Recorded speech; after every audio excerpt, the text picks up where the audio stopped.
fragmentary streams later. All right, now we are back for real. So, Yay. last time on A Crown of Cold Iron, our party of intrepid heroes is seeking the Seal of the Raven King, a historical artifact of incredible power, which was once the primary signet of Bran the Raven King, both one of the most important historical figures of the country of Arlen, a the spearhead of the fight with Fairy, but also Oric's previous life, who is now bouncing around more openly in his head. You all have set out to retrieve the seal because you want to contact the Summer King, who was similarly sort of killed and disassociated 1,500 years in the past, and has also started to reform, himself forming in the human known as Roland. However, Roland seems to be having a harder time of it than Auric. You all are trying to get a hold of him and perhaps head off some potentially dangerous entanglements that he could cause by returning to Fairy at this particular moment. So, you have delved beneath the Raven Palace with mixed success.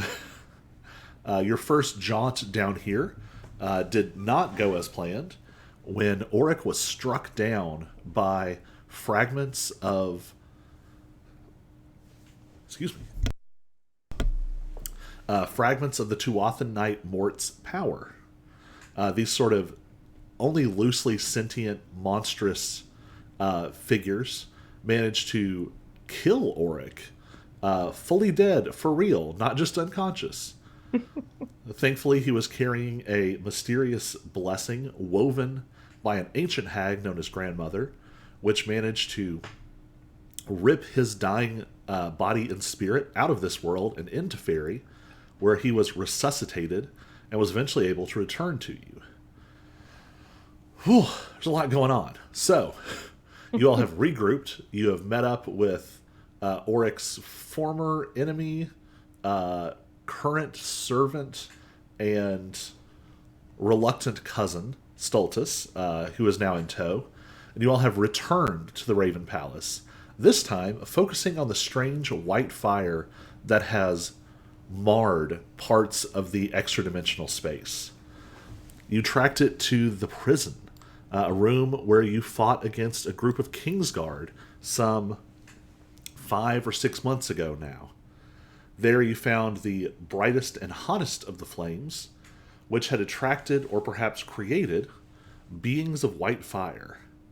So we left off with the four of you locked in combat with these burning creatures. And literally, the last thing that happened was that Stultus headbutted somebody. So, we pick up at the top of the initiative with Cyrus. And Cyrus, you do have advantage. Yes. A helpful silvery barbs at the end of last session. Nice.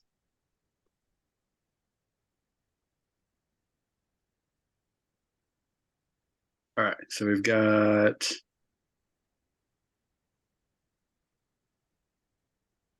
is Lexi under the white raven token?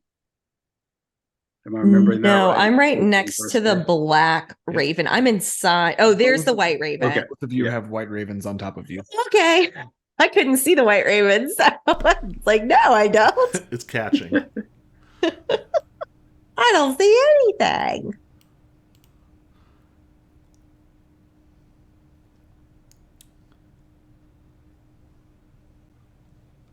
So if I've already got advantage, I don't need to hide.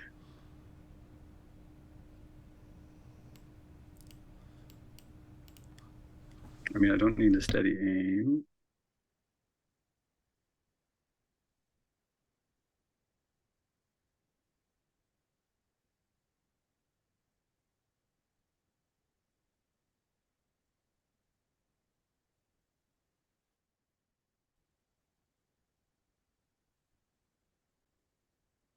Do I think I could reasonably hide anywhere, or is it too bright in that room to try to hide?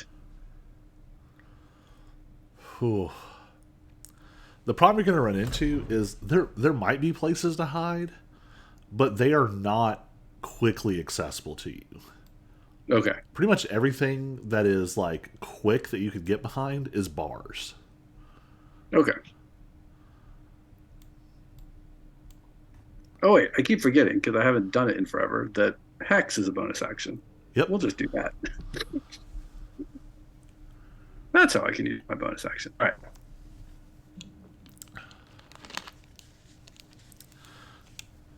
So we're gonna hex the little white raven.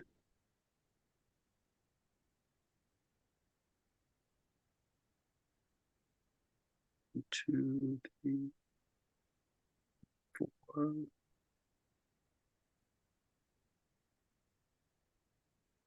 Oh, that's a cage thing. Okay. Oh wait, is there one on me? Yes. I just saw that. Yep. Oh.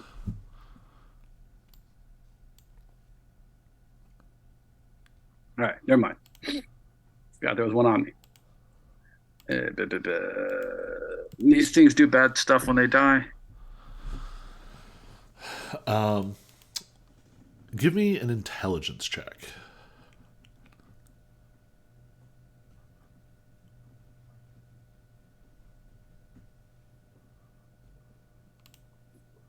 Seven. You remember something. Okay. You know that they have some kind of like stunning ability. And you think maybe there was something else, but you just can't quite remember it.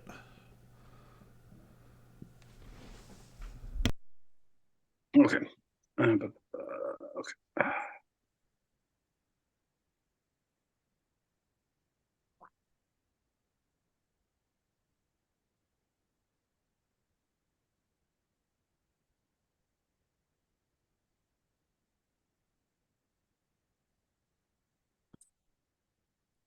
All right. If I disengage, I can't hex.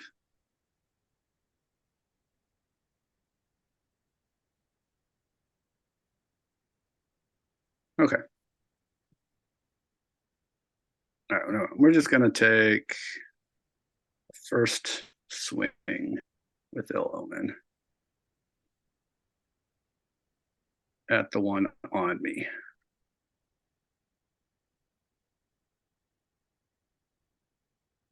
All right. 23 to hit.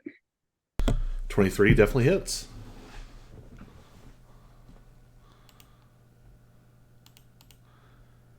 And a big shout out to last week's Colby, who remembered to number the swarms.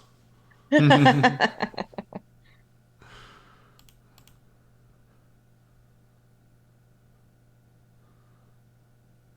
right. 26 damage. All right, and did you hex it? No, I'm saving my bonus action. Oh, cool.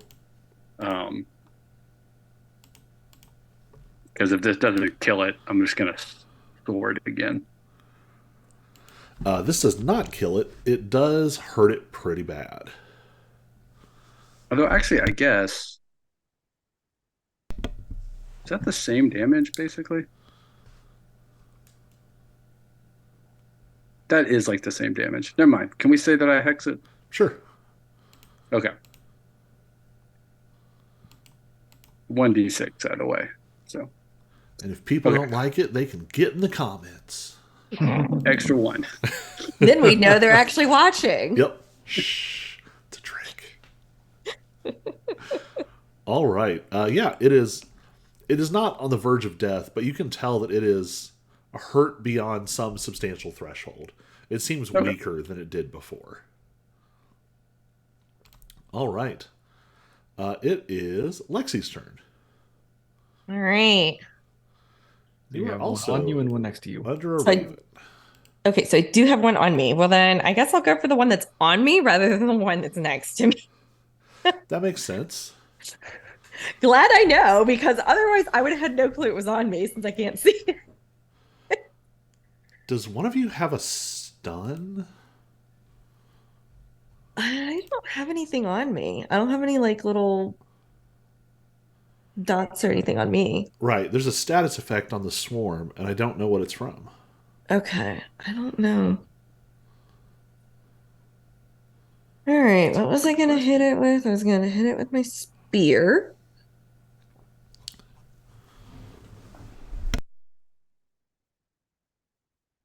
That's a 20, dirty 20. That will hit. Okay. Oh, whoops. Nope, I did forget something. Oh no. Cyrus and Stultus. So Cyrus, as you tear into that thing, as you slash through some of the like individual flaming birds, they burst with blinding sparks. So you need to make a wisdom saving throw. And Stultus is going to join you. Stultus got a nat 20. All right, both of you resisted. So it flares in your eyes, but you are not phased. And Broken Spear, 10 points of damage. Don't forget to roll your lightning damage. Yep, I will. That's a D6, right? I believe so. Okay. And don't forget that electric is super effective against flying types. That's 2 points of lightning damage. All right. Oh, I rolled a nat 1, so that's a 10. Oh, and anyway, between those two, you get to make a wisdom saving throw as well. Oh, fun. Might end up explaining the nat 1, eh?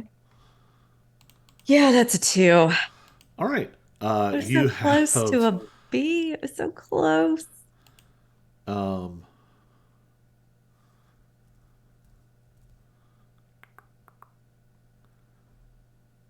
let me double check the wording on this. Okay, Stultus is going to do something that he has not done yet. Auric, you feel a twinge through your connection with Stultus, and all of you realize that there has been this sort of aura settling around you all that hadn't really made itself apparent up to this point. Okay. And suddenly it flexes. And for just a little bit, it reminds you of something like what Lieutenant Davis or Air Trelux might use. But it almost has more of a where that is more sort of light and divine awe. This feels more like the stirring of something huge and predatory, almost like the tangible sense of rock cracking as something pushes its way up through the ground. Stultus is going to activate his aura of protection for the first time. He's going to use his reaction, and Lexi gets to re-roll that saving throw. Okay.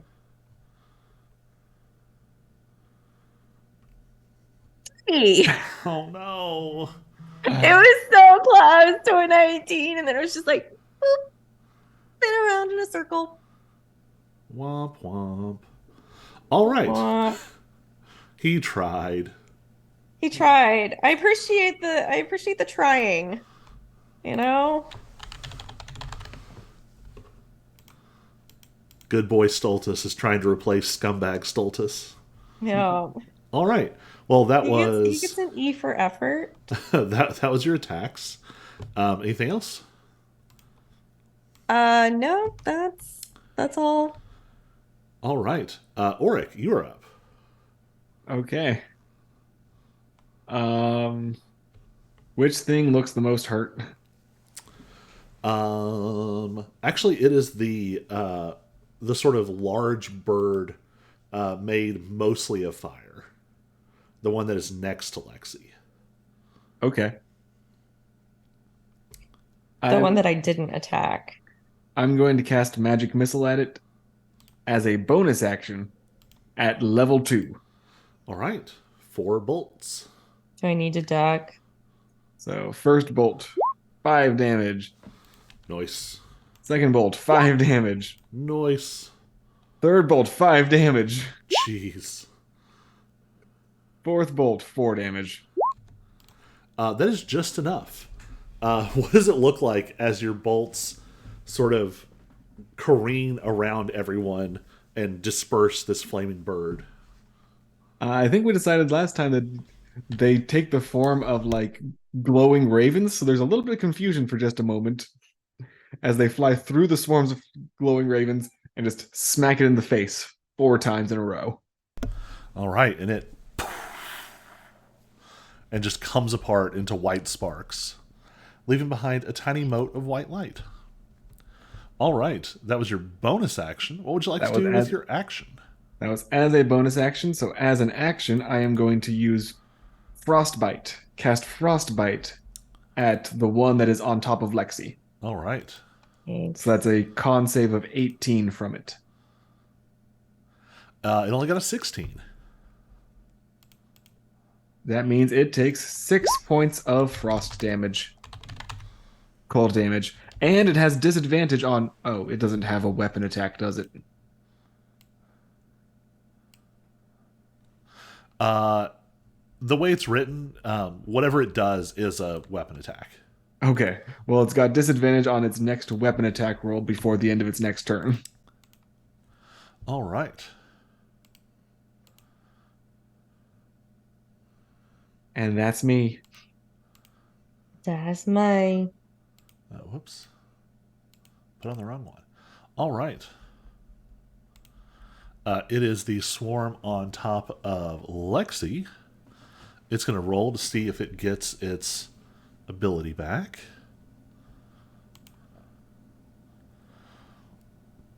It does not, and it is below half health. Okay. So it does get a 23 to hit. Is that with disadvantage? Oh, good call. Rolling again. 20 to hit. Ah, I tried. No, I have 21 armor. Oh, yeah, that's right. Yeah, I have 21 Jeez. armor. Your AC is up 5 points. I know. Oh my gosh. Wild. All right. That is all it can I'm do. untouchable. Not really. I was about to say wisdom save, intelligence save, wisdom save. All right. It is the other swarm's turn. It's also going to roll to see if it recharges. It also does not. It is going to attack Cyrus and get an 11. This was a lackluster turn for them. Good. All right. Man, Stultus has some fun toys that he is not in a position to use. So, he is going to go with the classics. He's going to swing the greatsword. The 25 to hit. Ooh. There's just a moment of some of that grace that you used to see when he served Lambton, as he somehow maneuvers this huge greatsword, and like Cyrus, you feel the air rush past you as the sword swings over your head and carves out a chunk of this swarm. And then he tries to headbutt the swarm, which somehow works.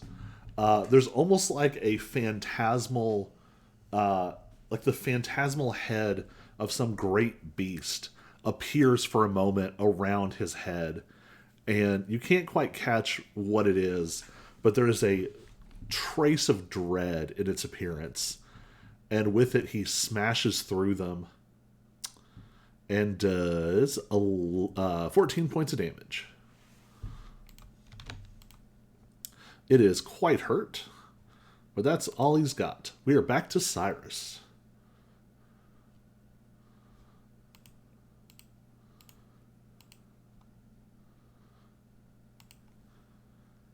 And I need to... Nope, they're still alive. Okay. All right, so the swarm on me is still there. Yes, it is quite hurt. It's Okay. starting to look sort of like pale and thin.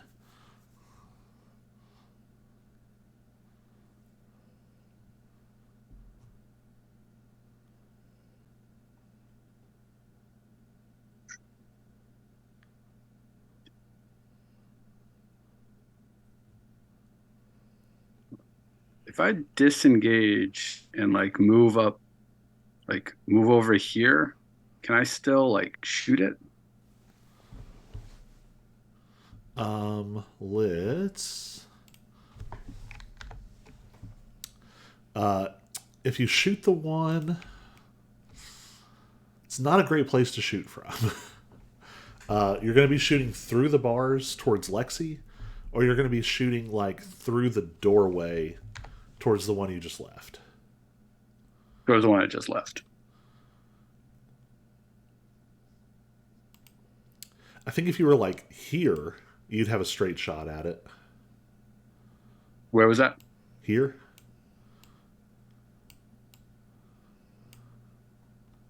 All right, let's see. Yeah, could be.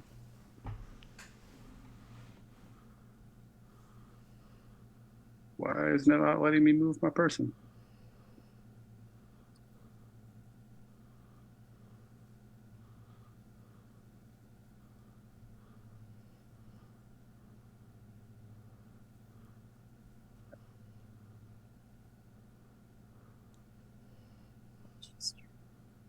All right, well, my token appears to be stuck. I can't move it, Oh. but let's say I disengage and move there.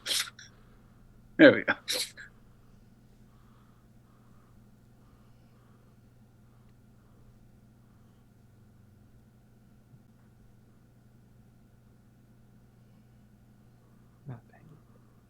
There's a 13 hit.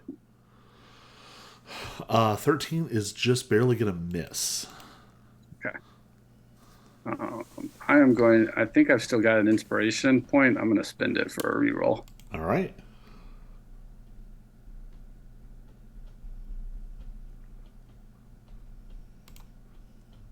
Gotta be kidding me. Oh no. Oh. Yeah, the trade-off of it being less substantial is that there are less individual pieces to hit, and so your two arrows fly through and sort of. I just wait. Every time I don't use steady aim, I miss. I'm like, Even though you got to roll twice this time. This is like a weird character trait I emerging. didn't use steady aim. Yeah. Yeah, maybe what we're learning is that Cyrus just does not aim from the hip. Gotta shoot down scope. All right, that was action. I assume you used bonus action to disengage. All right, Lexi, you are up. All right. So I still got the one On top of you. on yeah. top of me, underneath me.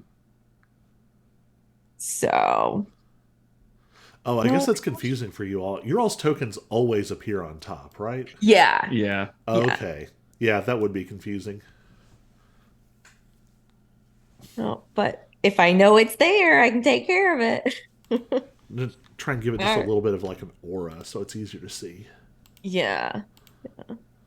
Yeah, like a 2-foot aura or something. Is that Yeah. visible to you all? Nope, probably not. I'll fix Nope. it. Lime green, that's what we need. Okay, so I can see it on the one that's next to Stultus. Yeah, there's an extra box I had to check. There we go. Okay, yes, that helps. Thank you. That's perfect. I had literally never made that connection till now. I have like 1,000 hours on Roll20, and it has never occurred to me. All right, so I'm gonna hit it with my spear. 26. 26 will hit. 8 piercing. All right. And 1 lightning. All right. Give me a wisdom saving throw. As your spear charges. Nat 20 on that one. Nice. Your spear just carves through, and they're bursting in your vision, but you shake it off and are able to make your next attack. Okay. 26 to hit. Nice. 8 points of damage again. And plus 5 points of lightning. Nice. You see it starts to flicker and get dim. But first, another wisdom saving throw.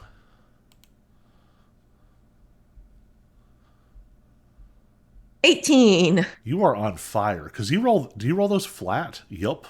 Yeah, I do. Yikes! Yeah. Classic barbarian build. Yeah. I All remember right. those days. All right. It is hurt, but you did not get affected by its ability. That brings us to Auric. Auric, what would you like to do? I'm gonna start off by frostbiting the one on Lexi. So All that's another right. con save. Con save. Nat 20. All right, that means that nothing happens because it's a cantrip. Save or suck. Yeah, All right. but I anything really want to else? actually do something this turn. Can always quicken. Yeah, exactly. The question is, what do I want to quicken? I also don't know because you might be managing it on your own, but your Cold Iron Crown does give you does let you recover 4 sorcery points as an action once per long rest. True. I've only used 2 so far. I am going to let's see, how badly do they look hurt? Let me reopen that tab. The one on that was on Cyrus is very hurt. The one on Lexi is pretty hurt. All right, you know what? Yeah, we're just gonna magic missile again. So quickened magic missile. Focusing fire on the one on Lexi. Lexi dodges. And it'll again be a 2nd level spell. All right. So the first one does 3 damage on the one on Lexi. All right. And then another 4 damage on the one on Lexi. All right. Followed by 5 damage on the one on Lexi. And ending with another 4 damage. All right. It is almost as hurt as the other one now. So close. It's mostly You're dead. definitely getting down into sort of mop up territory, but they are not quite out yet. And I ain't moving. All I got right. I got a nice human shield in front of me. Meat shield. Well, Dragonborn shield. Yep. Well, let's see what happens because that one just regained its stun ability. Oh, fun. So Stultus gets to make a wisdom saving throw. He Good is luck. pretty good at these, though. Oh, good. He got a nat 1. Oh. But you all recognize as that sort of flashing ability goes off, and it seems like Stultus is about to be stunned. You see some of his scales sort of. It's almost like they become thicker and darker for a moment. And you recognize something you saw on Lady Marta. He is going to make a new saving throw as his reflective carapace activates. Okay. Nice. 19. Nice. That also means that now the swarm of ravens gets to make. Oh, no, it's immune to stun, so it can't stun itself. But it would have been so funny. That would have been fun. But that does mean it wasted its turn. Hey, cool. It is the other swarm's turn. It does not recharge. It is at half size. It is going to attack Lexi. 25 to hit. Yeah, that will hit. Oof. And 13 piercing damage reduced to 6. 6. Okay. You can definitely tell they're running out of juice. Yeah. Like, the less birds there are, the less damage it can cause. Right. Stultus still can't use his big whammy. So he is going to, once again, smack the one that's on top of him. Great sword, 24. 8 slashing damage.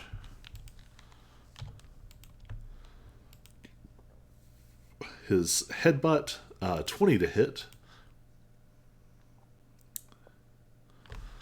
12 bludgeoning damage. It has, I'll tell you this, it has 2 hit points left.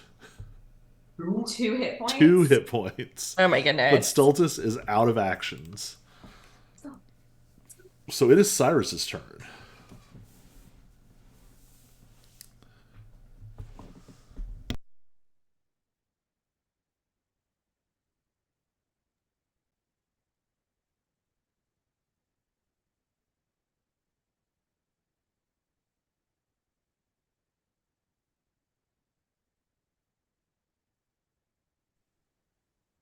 Can I still see the one on Stultus? Yeah. Okay.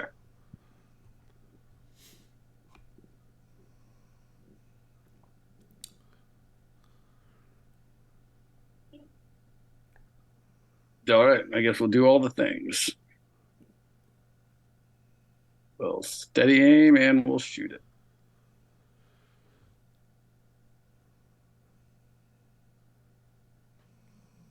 There we go. Natural 18.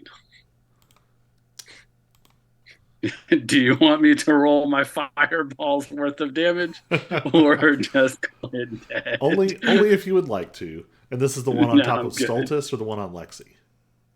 Stultus. All right. Yeah, with its 2 hit points, you're guaranteed 17 damage, likely more like, 60 or something. Just blasts it everywhere. And Stultus is covered in feathers. All right, so there is just the one left on top of Lexi. Okay. Lexi, it's your turn. I was gonna say, is it my turn? Make it go boom. I make it go boom. 19 to hit. 19 will hit. 10 points of damage. Nice.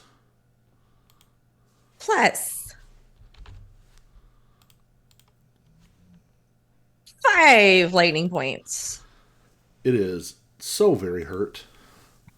So very hurt. I'm not dead yet. 26 to hit. 26 will hit. Oh, in between, we do have to do a wisdom save. Right.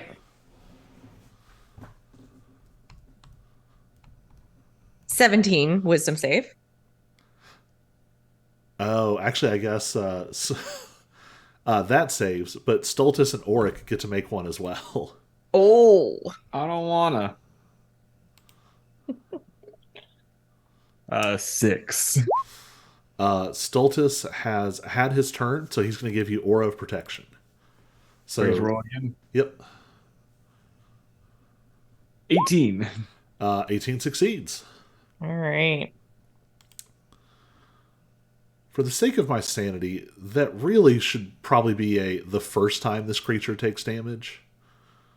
As written, it is every time it takes damage. If one of you was playing a monk, I would just blow this thing up myself. Just rocks fall, swarm dies. All right.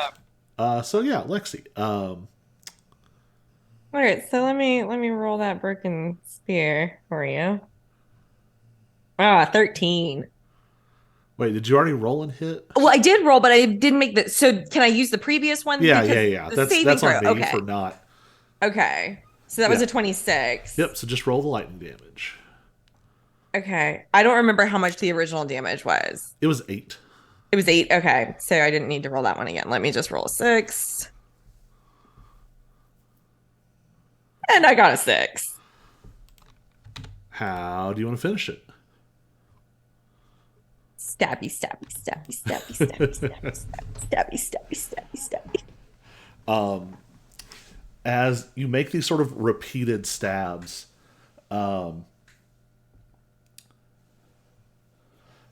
this isn't so much a visual effect that you all are actually seeing. It's almost more of like an impression conveyed.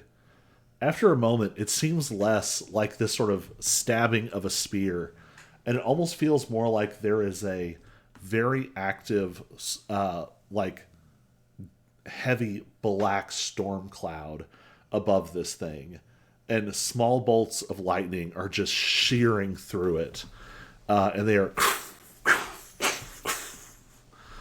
And after this shower of lightning, Lexi is left standing unswarmed. Okay. All right, that is the end of initiative. What would you all like to do? I'd like to finally get into the room. All right. So you can see. Go ahead. I was gonna say I want to investigate the bright glowing spot if it's still there. Yeah, there is still a very, very bright glow here. Previously, this room had played host to the poor, unfortunate soul that had stolen the Fey Flame torch. Some ancient grave robber cursed by the powerful artifact and turned into a horrifying wooden humanoid hive of burning fireflies. Yeah. You all put the poor creature out of its misery, pulled the Fey Flame torch from its grasp, but you were attacked by Marcus Prim. Well, you weren't actually attacked. You were approached very calmly and nicely by Marcus Prim and some of the King's Guard, but the conversation deteriorated. That's because they were demanding. Yes. I mean, mostly, really all they wanted was for you all to be on their side, but that was obviously a non-starter. So, Right. Combat ensued. You managed to, well, not quite defeat them. You all were already hurt. You got pushed into the corner. Sana sort of saved you all and or threw Cyrus under the metaphysical bus Well, there was that. by throwing him an overwhelming bag full of Mort artifacts that caused him to become a fragment of the Great Raven. You all defeated Marcus Prim with Lexi like pulling a lot of the white fire out of his body. Yup. It was an experience. And then, still transformed, still monstrous, the Cyrus Dash Great Raven chased you all out of this building, and you all just barely managed to separate him at the door so he was allowed to leave. So, Auric, how would you like to investigate? There seems to be magic here. May I make an Arcana check? Yes, indeed.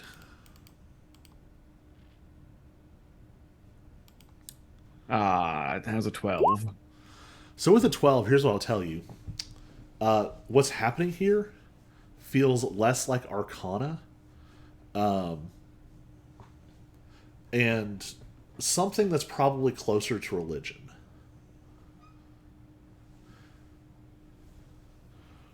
There is Not my strong suit. There is a quality to the energy here that is a little bit outside your purview. Hey, Stultus, you want to take a look at this? I suppose. I'll try to. I'm decent-ish at religion. I'll say I- Stultus has a +0, so Yeah, I was gonna say I have a flat religion, so I wasn't gonna try. Stultus is a mechanical 5e paladin. I've got a +3, but it's only a 6. Let's try. Stultus got a 17. Lexi, you I can got an roll. 11. Lexi, you roll this with advantage. Oh, I roll this with advantage. Yes. I got a 17. All right. So, Stultus, to your surprise, Lexi may have a +0, but I feel like Lexi is always the one learning religion things. It's Like, true. I mean, part of that is a little bit of like plot bias, because things that are significant and close to you all, I tend to give you advantage on, and a lot of Lexi's themes are in that area. Yeah, that's true. So here's how we'll do this from Lexi's perspective.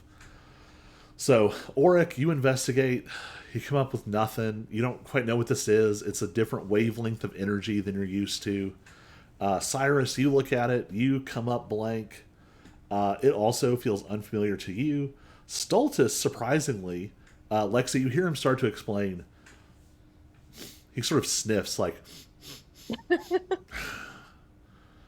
the energy in here doesn't feel like human magic or fae or whatever. And he sort of gestures towards Cyrus. And Lexi, as that explanation starts, you sort of come closer to this fire to investigate, and your senses go wild for a second. There is a rushing of air, and you are standing above a beaten and battered Marcus Prim in almost the exact same place that you're standing now. You have pulled most of the white fire out of his body. He is dying. There is a horrific wound in his neck. And as he is dying, he casts one last spell. And you all anticipate something awful. That it's going to be a smite or an explosion. That he's going to heal himself and stand up and start the fight again. Oh, we just lost Cyrus again. Yeah.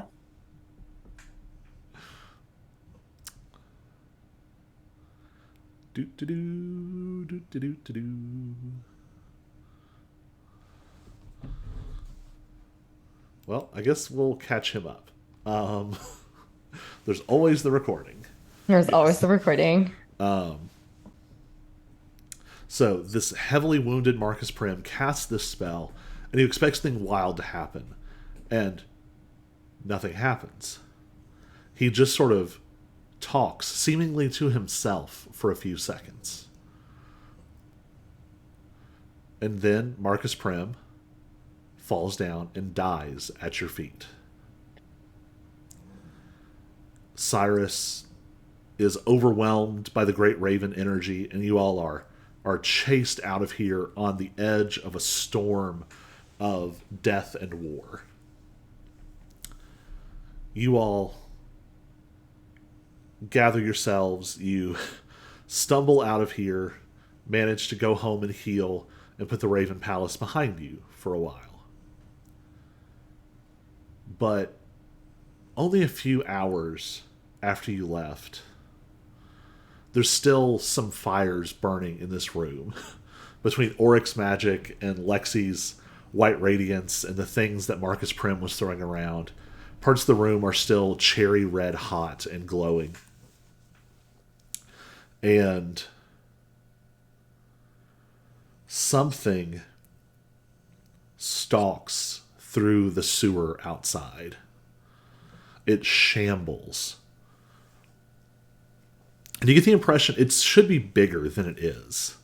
Not that it has shrunk, but that almost more like space is distorted around it. It feels large while still fitting inside the space. And this thing shambles up to the seal, where you all pressed the Triskelion marks and opened the door. And there is no mark. There is no resonance of magic here.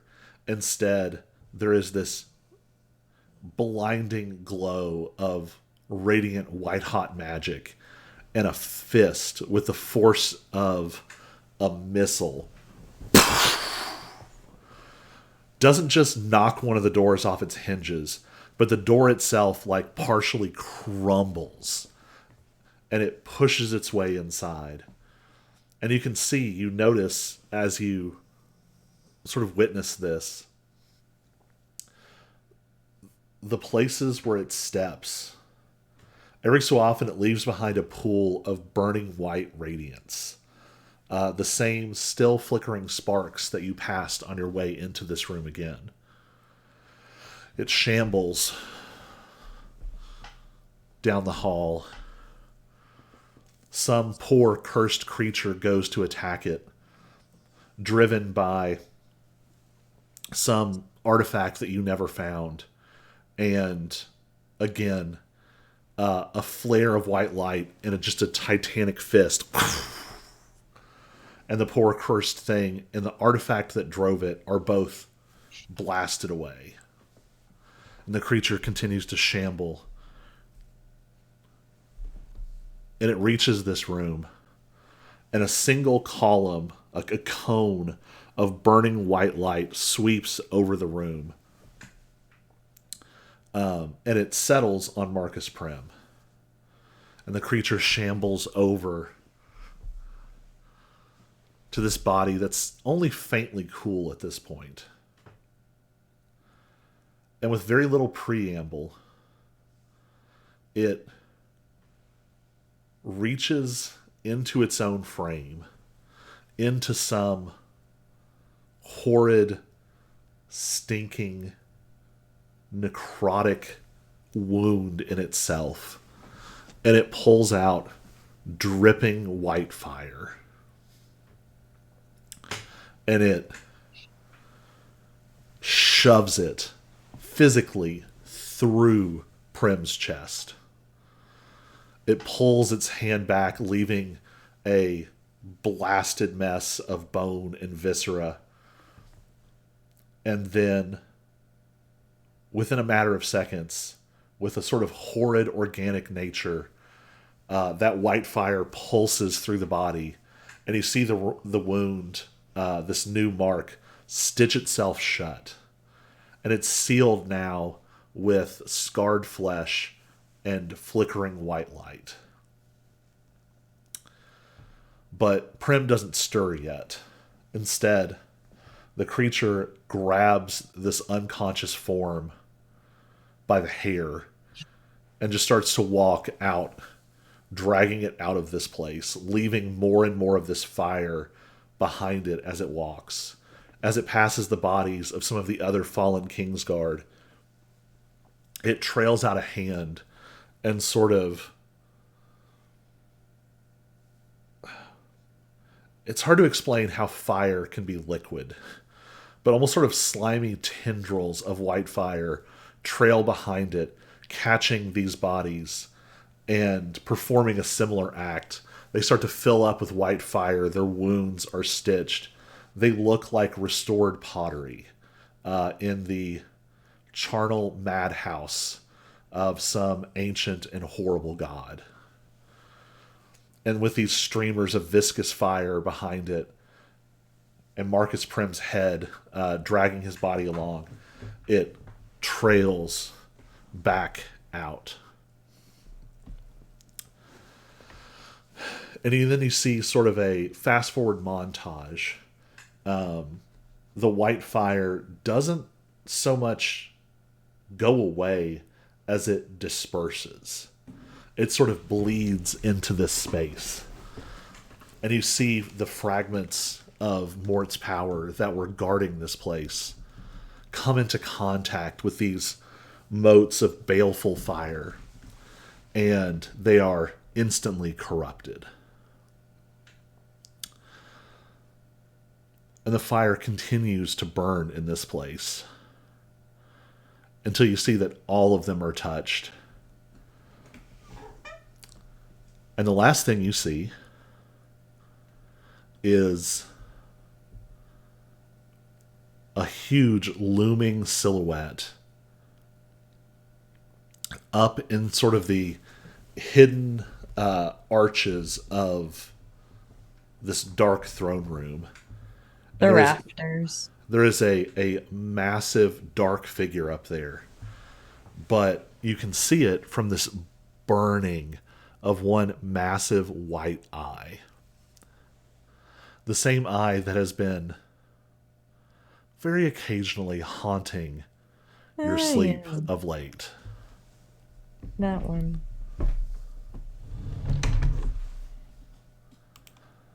The white fire in here sort of snaps together.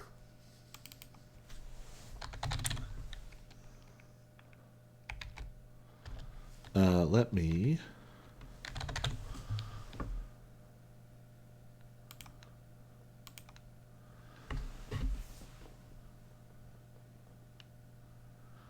can never find the Roll20 asset that I want when I want it. Of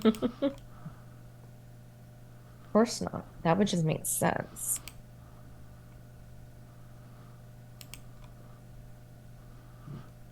Here we go. Oh, too big. Too big. Don't know why. The default setting is massive explosion. The flickering white flames that were left sort of condense, and there is a ball of sort of shining white fire. So what would you like to do?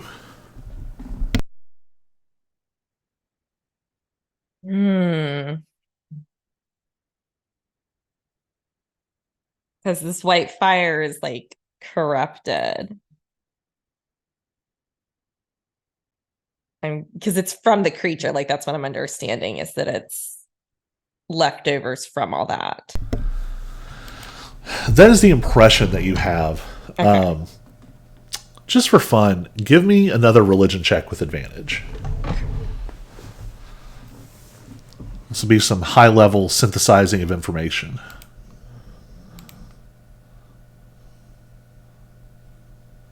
$17. Pretty good. You have delved into the history of Hero Light. You perhaps know more than any other living human about Hero Light at this point.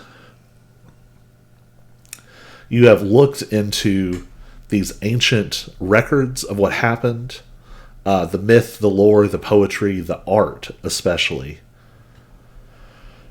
You know that present in the creation of Hero Light were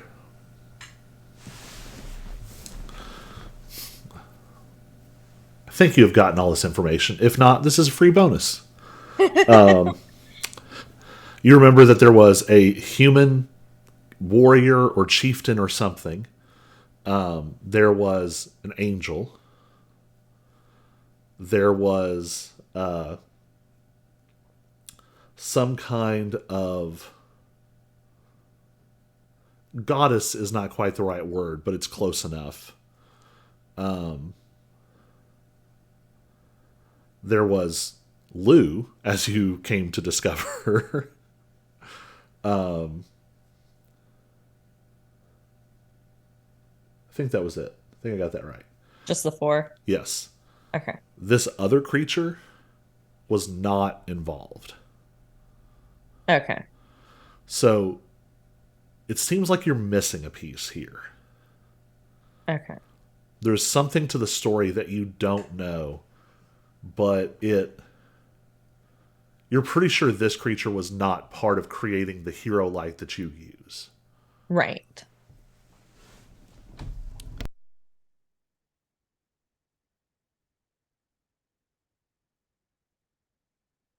I want.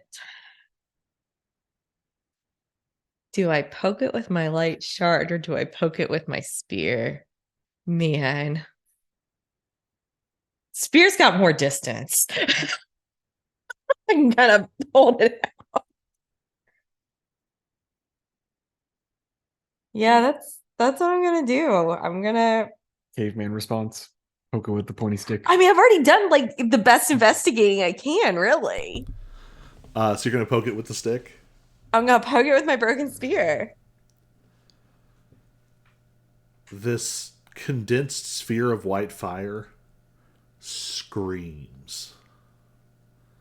It shrieks and recoils from the spear. Ooh. And for its part, the spear crackles like it is about to turn into a lightning bolt in your hand.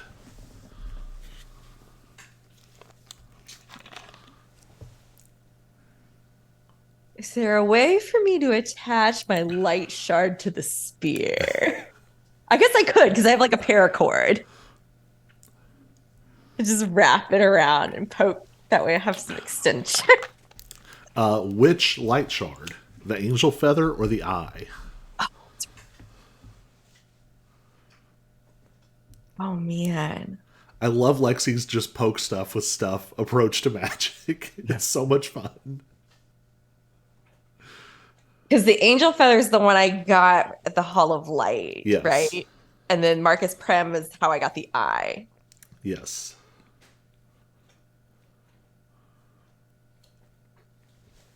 I'm real tempted to use the eye, but then I'm also like, is that going to be the unsafe option?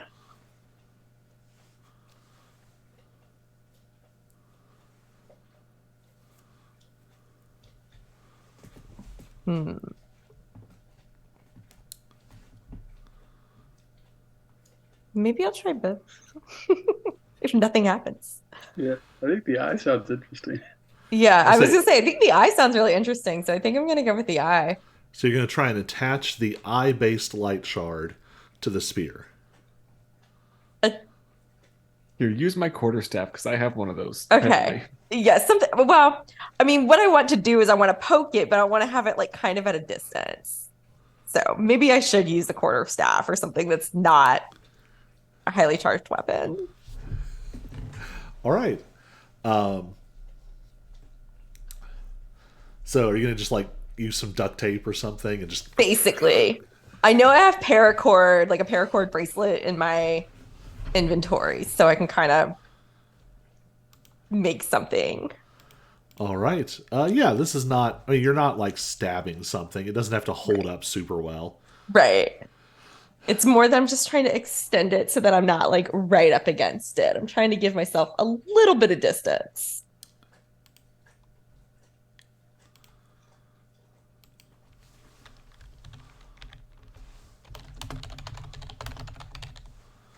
All right.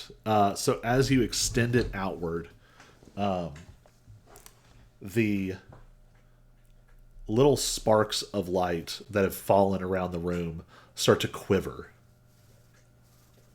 And then they fly into the crystal. The huge sphere takes a minute longer. It almost... There's like an audible hum from it. But the hum is disquieting. It is threatening.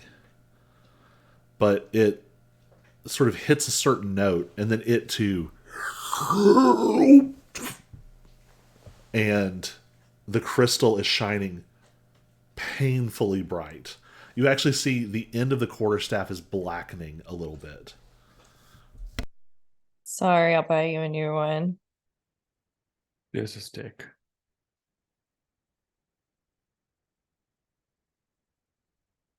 Okay. I don't touch it. I reach to see how hot it is, if it's like touchable before I poke it with my finger. So what are you touching with then, if not your finger? Like the back of your hand or something? Well, yeah, because I'm not touching. I'm kind of doing the like heat test, to see, okay, can I feel if it's hot and shouldn't touch it? And if it doesn't feel hot, then I'll touch it with my finger. Give me a charisma saving throw. Oh boy.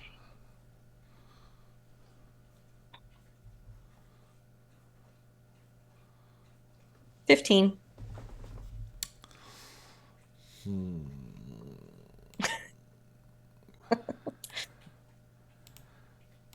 So here's what you all see. Lexi sort of brings the crystal end closer to her, brushes the back of her hand against it, and for just a second, one of Lexi's eyes goes blinding white bright. There is a horrible scream that sounds inhuman, and you have just a moment of shock to realize it is coming from Lexi. And she is jumping towards Auric like a feral creature. and Stultus gets in the way and just barely withstands like a full body Lexi body check before you sort of come back to yourself. And all you remember is the smell of rot and death and the taste of blood and hate. And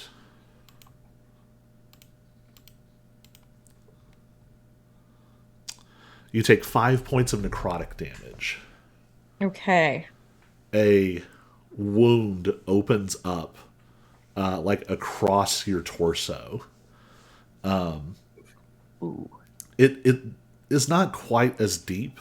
It almost feels like a shadow of a horrific wound. Okay. But even that flicker of contact was enough to imprint it for a moment on your body. Right.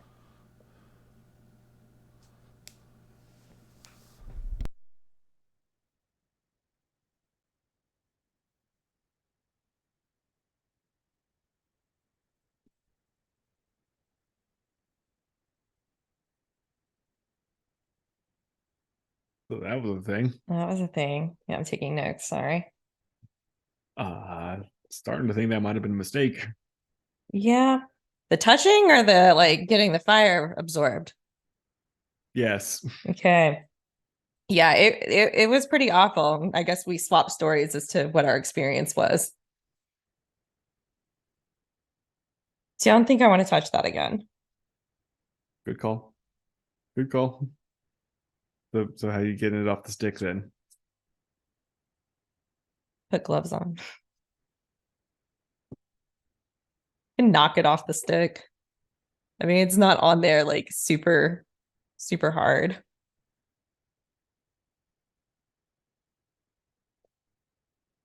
I have to figure out how to put it back in my bag carefully anyway without touching it. Mm-hmm. So, get a handkerchief or something, wrap it up. Note to self, call Vela. Yep. Weird magic thing. Well, it didn't used to be weird. It was just a light shard. But now it's got some like evil ass extra stuff in it.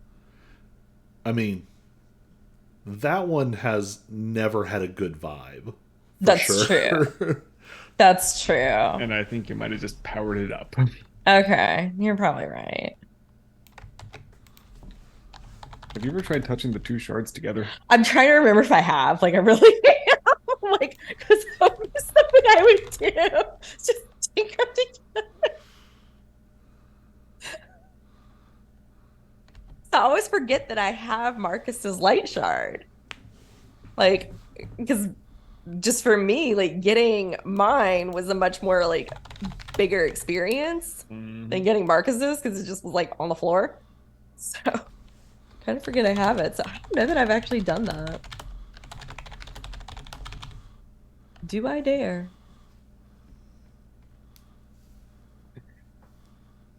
It's up to you. Wrap them both in cloth. Plack them together like coconuts.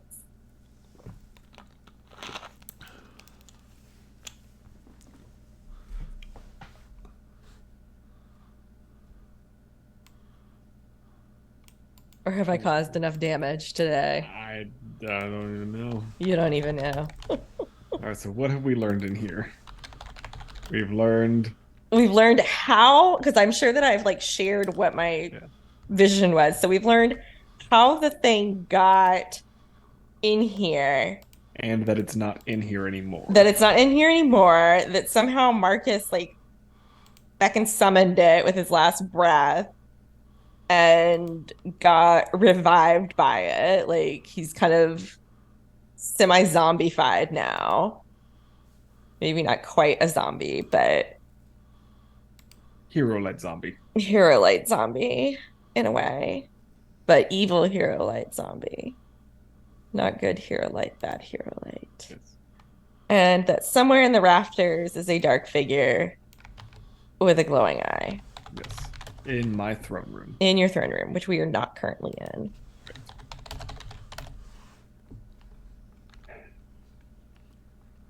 We should probably heal before we do that because that does not sound like fun. Oh yeah, you need to heal. Yeah, I need to heal. Stultus comes over and holds a hand out, and there is a again that strange sense of intimidating aura. But you feel it roll over you, and you heal 21 hit points. Okay.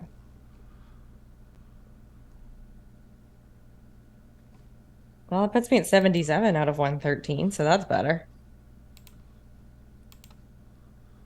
Does it heal my wound? Yeah, I think so. I think that it.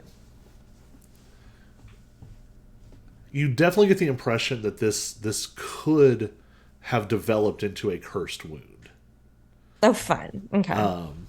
something that might resist healing magic. But Yeah. you only caught a fragment of it for a second. Yeah. And that's why we have Vela for when we leave.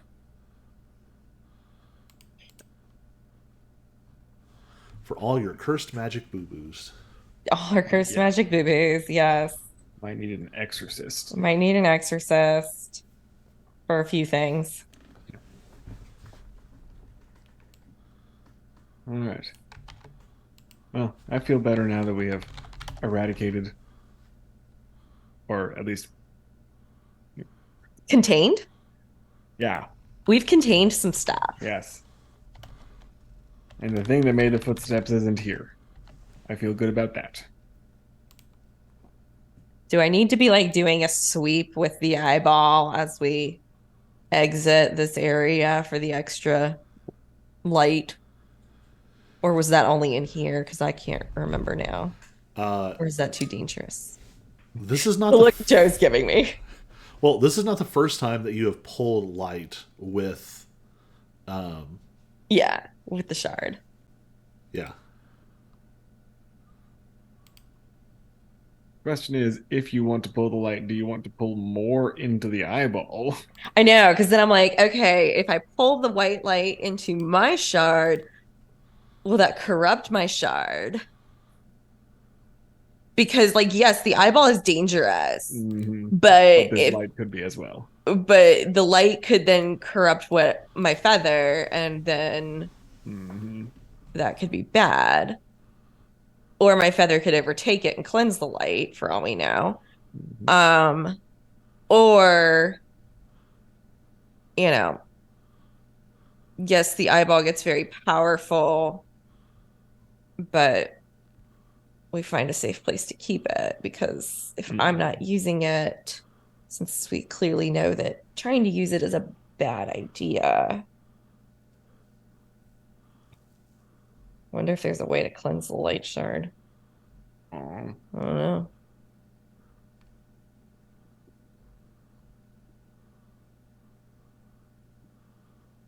I think I do want to see what happens when I bring my angel wing out, my angel feather out, just to see how the light reacts.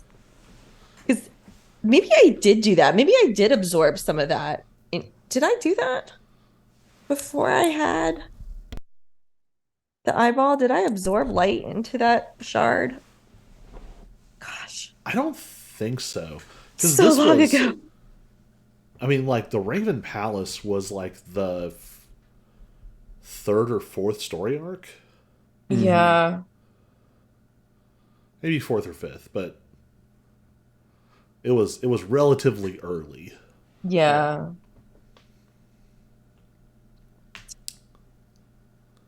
Oh, no, here it's in this book. Okay, let me see if I find it. If I see anything. While Lexi is lost in her thoughts for a moment, is there anything you two would like to do?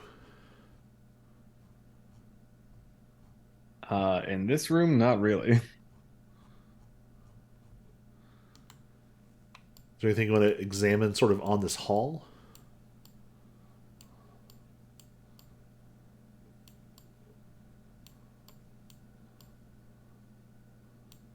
What about you, Cyrus?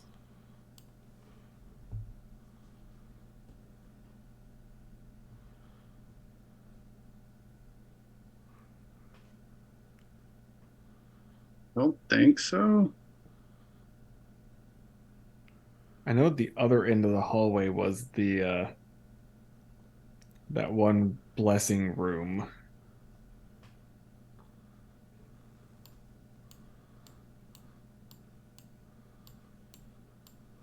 Might want to go take a quick peek in there.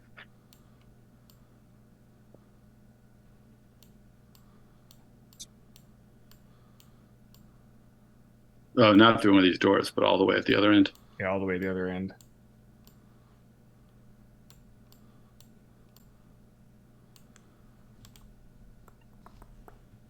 My hero light stole Marcus's when we killed him. Mine is like a feather. Marcus doesn't want to share its secrets with me. It is an eye, slimy with blood.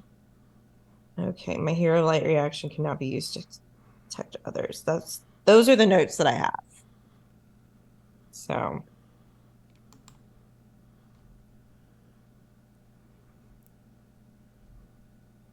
maybe I should have pulled mine out. Tap the two together. Tap the two together. While we're on the far end of the Yes, building. we need to be a real safe place for that shit to go down. Although I think I'd rather do it here than out somewhere else. Mm-hmm. So yeah, I'm gonna try. I'm gonna tap the two together. Bold move, I know. All right. I was gonna say everybody else has vacated, and then there's me. Still in the room.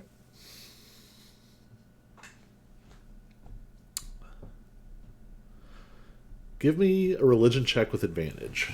Okay.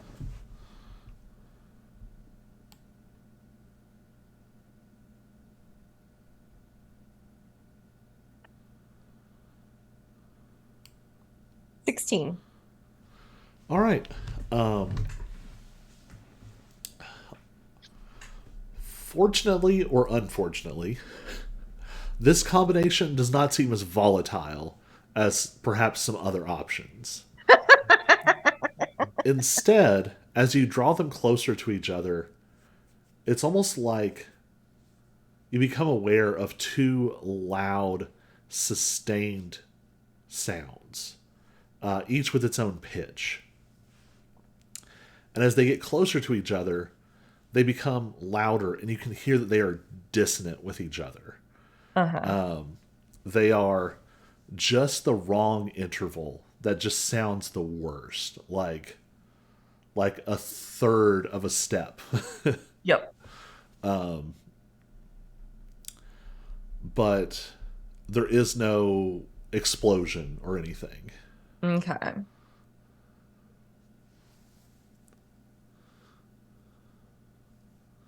I feel like now we're playing one of those combination alchemy games on the phone. I know, right?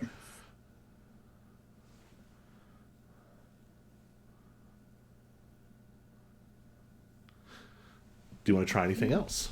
Like each other. I do kind of want to see if I can get the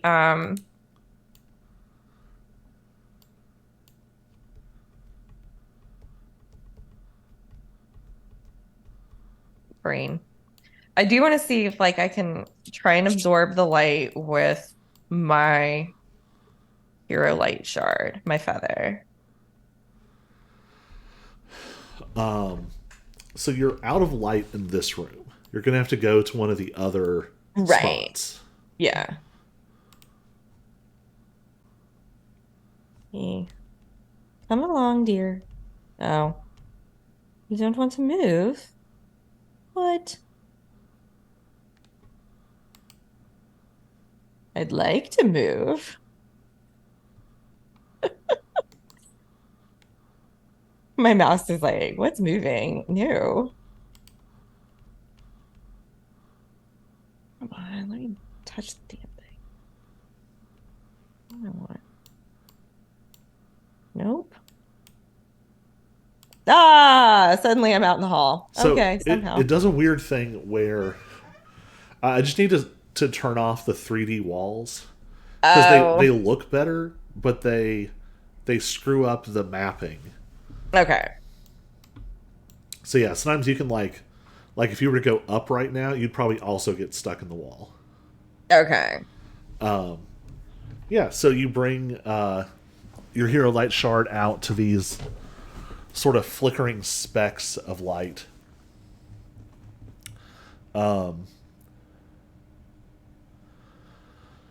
The shard from the Hall of Light,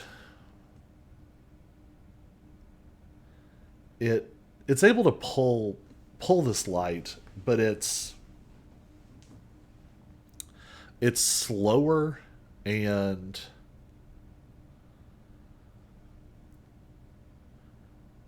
I don't know. It's almost like it's pulling something heavy into Okay. itself. Um, trying to come up with a good metaphor here. Is it like weighing it down in a way? Maybe not like physically making it heavier, but just kind of. It's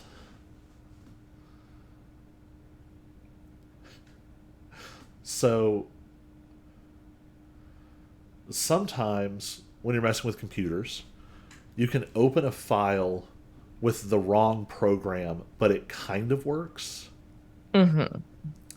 If you think of like different like word processors, like Right. sometimes you can open a document on one on another, and it's not quite compatible, but it kind of it's that's the kind of energy that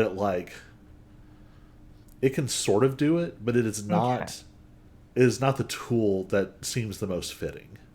Right. Whereas clearly the eye would be more fitting. Yes. Now, whether you Want to want risk that that. is a different question, but Yeah. Because like Arik said, I might be accidentally powering it up. I don't want to power it up. I more my thought process was, oh, well, can I clean this shit up? I'm sitting here thinking of it like a mop. Or do I just leave it behind? So I think leaving it behind might be the smarter option at this point. So we'll come catch up with the rest of the party. Oh, hey, how's it uh, going? so you want to go check out the sort of chapel area at the end here? I think Sure. so. All right. Um, so, We've been in here before. yep, this is where the Blood Moon Longsword was, Yes. which you recently just semi destroyed. Um, Yeah. so this room is largely how you left it. The bodies that were in here are gone. There were a couple of Kingsguard who got killed in this room. Yeah. So You were they're actually gone. helping them at this point. Right. The bodies are gone. There is still like mostly dried blood in places. You can see damage from spells and guns and weapons. The little alcove in the back is not fully closed where you came out of it last time. The vibe in here is strange. And it's hard to say if it has actually changed or if you just know a lot more now than you did then. Hmm. Um, Auric, you have memories of this space.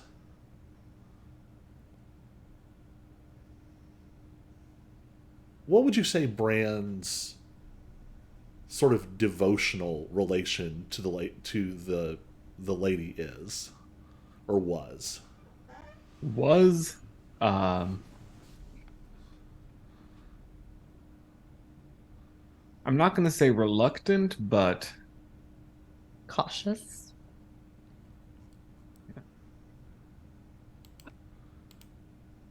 almost out of a sense of obligation. That tracks. The fear and God of him. Put the fear of God in him. I mean, you are sort of a pseudo warlock. Like, that's not quite the right answer, but there is something of that patron aspect, and I think we've used that word several times to refer to her. Yeah, the Mm, patron. I do think there's a little bit of awkwardness that, like, maybe Bran felt obligated to have this space, Mm. but the more the more battles that were fought, the more powerful Bran seemed, the more desperate things got. The humans in the castle started to come here maybe more often and more fervently than was comfortable for Bran with that relationship. Mm.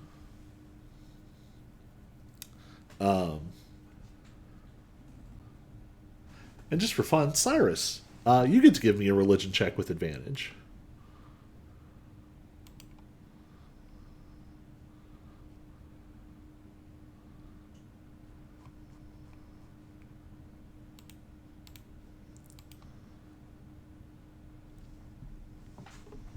Then I think with a 10, you catch one very important thing, something to chew on.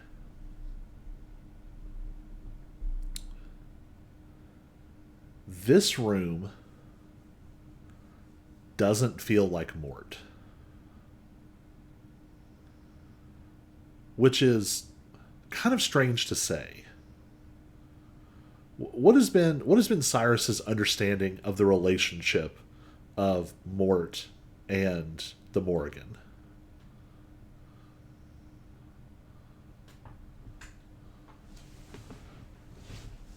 um I don't think Cyrus has explored it too much. I mean, he's the Morrigan is the source of Mort's power and probably kind of in their limited interactions. Like if Mort is dangerous, the Morrigan is just like apex predator kind of dangerous.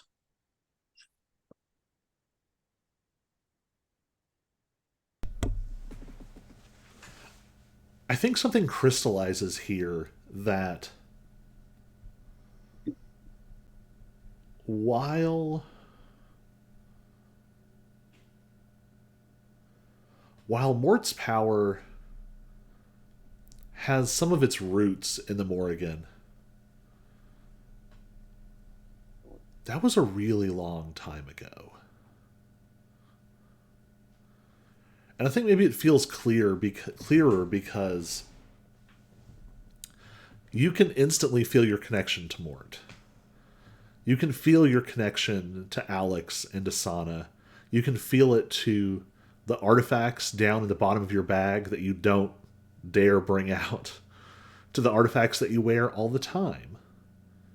You can even feel it, twisted and distorted as it is, to the corrupted raven fragments in this space. This connection is very tenuous in here.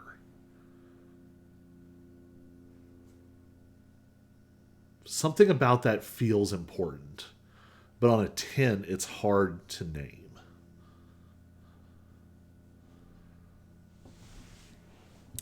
Is there anything else y'all would like to do in here?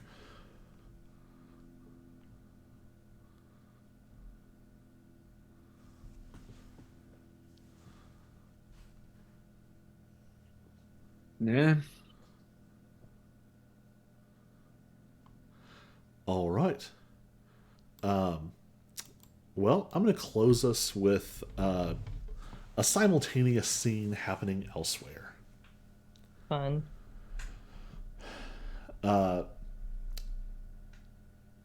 There is a press conference happening. Nalt Manfer in his best suit, looking more slick and polished than you have ever seen him up to this point, which is impressive. He's always looked like he's trying to be slick and polished. And now he doesn't look like he's having to try anymore. Which is probably not a magical effect and is probably just a really good stylist. He's got a little extra money so we can afford a better one.